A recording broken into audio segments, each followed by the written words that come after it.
Hey guys, Josh here again. Today, I will be doing something a little different than what I normally do on this channel. I will be talking about fidget or hand spinners. Now these have really been blowing up on the internet over the past couple of months and have gained great popularity, especially among the EDC or everyday carry community. I just got into them a few weeks ago and have already come to love them, and I will definitely be doing some more videos on these things, so I thought I would film this as a sort of introduction to the topic. In this video, I will be doing my best to explain what they are, what their functionality is, and what they can be used for, as well as showing off my collection and showing you guys some of the different models and designs that are available. Really hope you enjoy! So what are these things? Well, to put it simply, they are a toy that spins. To break it down a little bit more, these all start with a ball bearing in the center, and these are generally a 608 skateboard or skate bearing, very standard bearing size that you can find at any skate shop or on Amazon. And these are generally either made of steel, a hybrid of steel and ceramic, or full ceramic. And these are what does the actual spinning. Next up we have the body or the frame of the spinner. This one is made of 3D printed PLA plastic. They can also be printed in ABS plastic or in metal infused plastics. These can also be machined in solid metals. I've seen copper, titanium, aluminum, and brass, just to name a few. And there are just tons and tons of different designs that people have come up with. It's pretty much only limited by your imagination. It doesn't even have to be symmetrical necessarily, as long as the weight is balanced. And that is one of my favorite parts of this, is simply seeing all of the new designs coming out all the time, and just seeing how creative people are with these things. It's just really cool to see. The next thing are your weights. Generally, they're only really needed on 3D printed spinners and lighter weight spinners in general. And these weights that you can see here are simply more skate bearings, which is pretty cool. And this is pretty standard in the 3D printed spinner realm. And if you can see, I have this one here. This one's actually using hardened steel washers as weights. And I have these here that use steel ball bearings as weights. So these are pretty much limitless as well. You can pretty much use anything as weights, again, as long as they're balanced. And the final aspect to these things are the caps.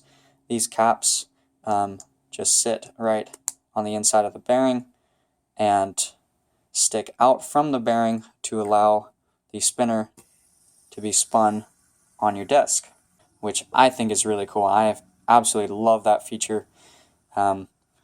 Some spinners don't have this, but most of the 3D printed ones do. And these caps are also to give you better purchase for your fingers, so you can hold on to them a little bit easier. It's a bit hard sometimes to fit your fingers into the inner race of the bearing there, because you can't touch any of this or it'll stop it from spinning. So these give you a little bit more surface area to grab onto. And that's pretty much what these things are. That was just a brief overview of the different parts involved. So what can they do? I've already mentioned two of the main things, which is spinning in your hand and spinning on the table. But some of these heavier ones with more weight out on the rims here can even be balanced on your finger, which I find really cool. Some of the more highly precise and machined ones can even be balanced on pencils or pens and act like gyroscopes, and that's really cool. And I absolutely love that aspect of it. There are actually a ton of different ways to spin it as well. One of my favorites is using your ring finger here to pull it back and then to flick it forward. That one's really fun. I do that a lot. You can also flick forward with your pointer finger, pull back with your pointer finger, pull back with your ring finger. Those are a little bit more difficult. You can also, of course, spin it with two hands. That generally gets it a little bit faster for balancing on your finger and stuff like that.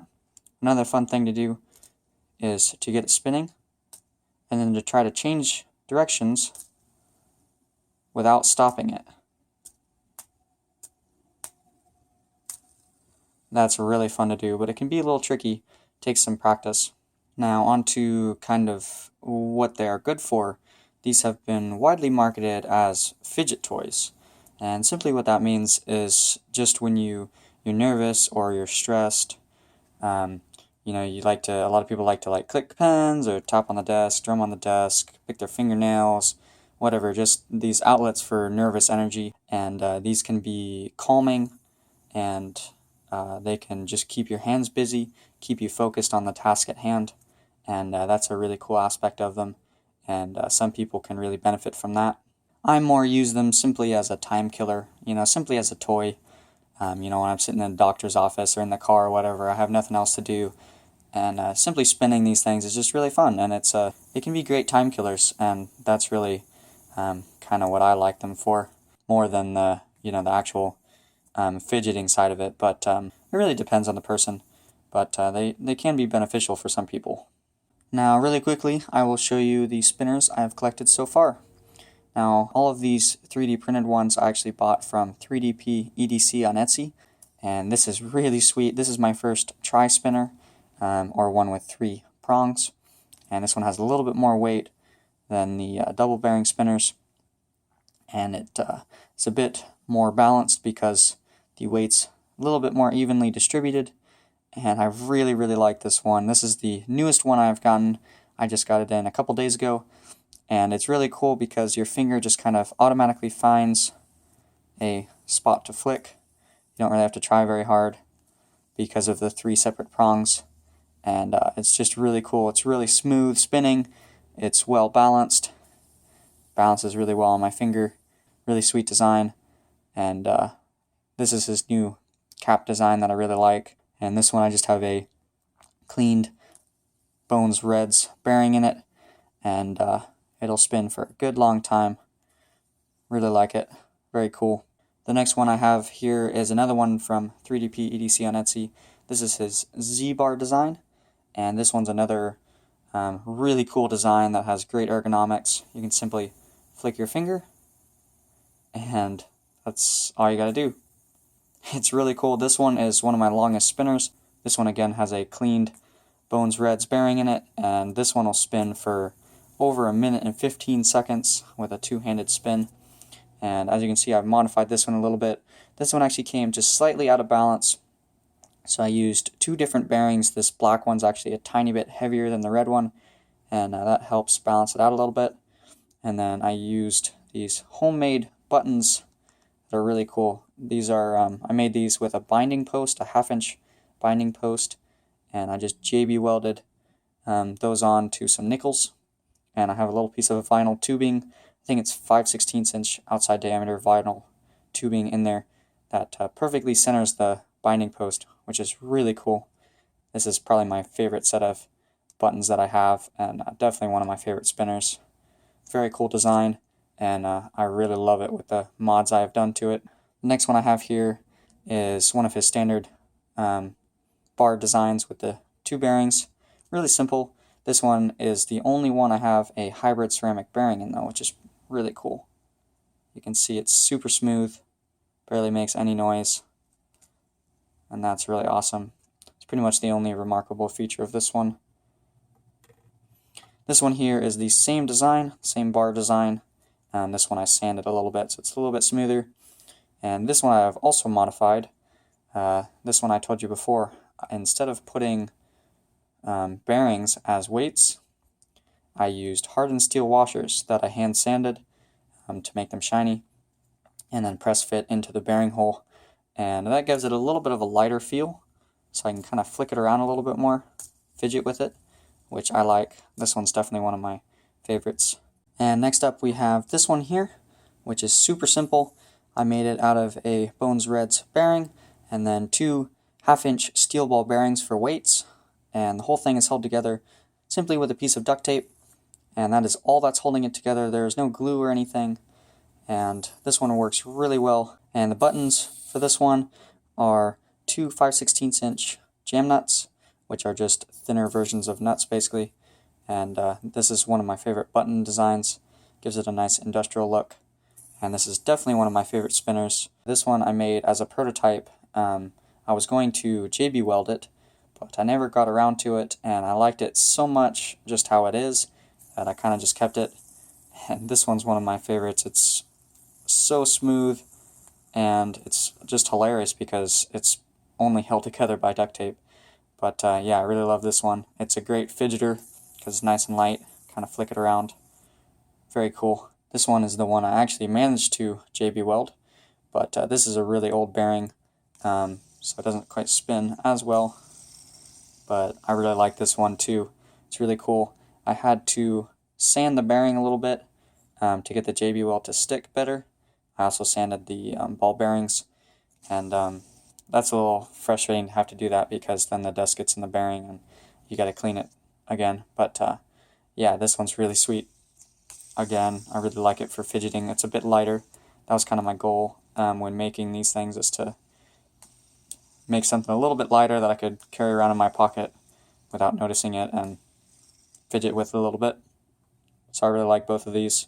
Same button design as that one. And then I have this one, which I really love.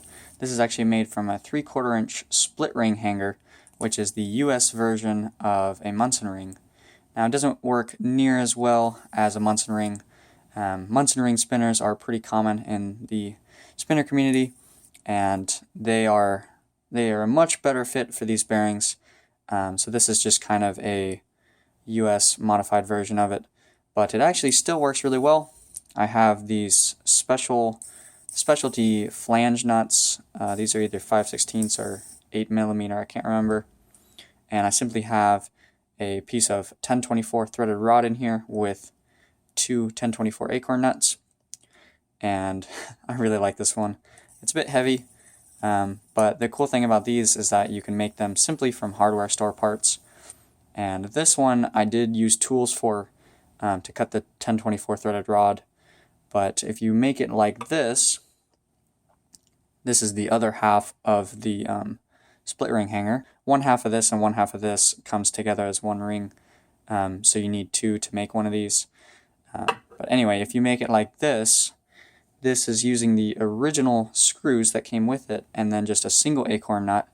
And for this one, you don't need any tools except like a screwdriver to screw these in if they're a little tight. And this one's really well balanced too.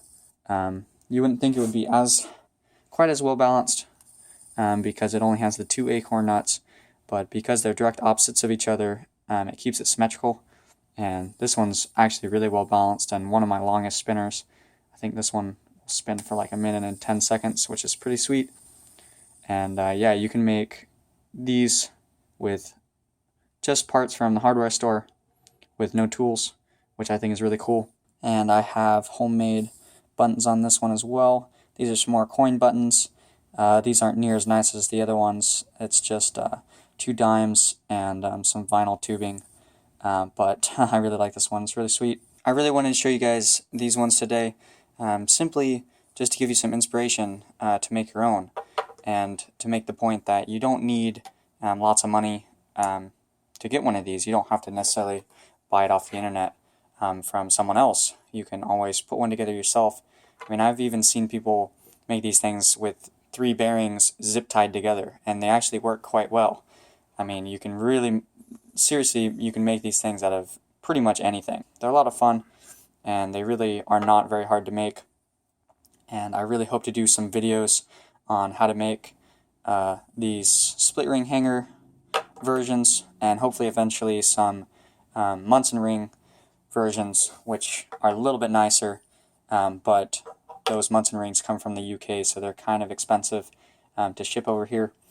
And I definitely want to do some build videos on these JB Weld ones, but I also have some really cool ideas for these ones. And yeah, if you guys are interested in seeing some videos, some build videos or tutorials of how to make these simple ones, leave me a comment down below. I'm definitely considering that, and I'm hoping to do that pretty soon. If you don't want to make your own, there are a ton of great options available, everywhere from $10 up to like $300. I will have a bunch of links down in the description. One of them will be to 3DP EDC's Etsy shop. I have been very happy with the products I've gotten from him, and he has great customer service, so I'd highly recommend you guys checking him out. And I also have links to a bunch of other shops that I have heard nothing but great reviews from. And I will also have a link to a really cool Facebook group that I have been a part of for a few weeks now, and a lot of the new designs and new products will come out on there before they hit the shops, so it's a great way to kind of stay on top of things. and look at the new products that will be coming out soon. Well, that is all I have for you guys today. Thank you so much for watching. I really hope you found this video informative, and I really hope you enjoyed. If you did, please leave me a like or a comment down below, and please consider subscribing for new videos coming every other Tuesday. Again, thank you so much for watching. I hope you all have a wonderful rest of your day, and I will see you in the next one. Bye.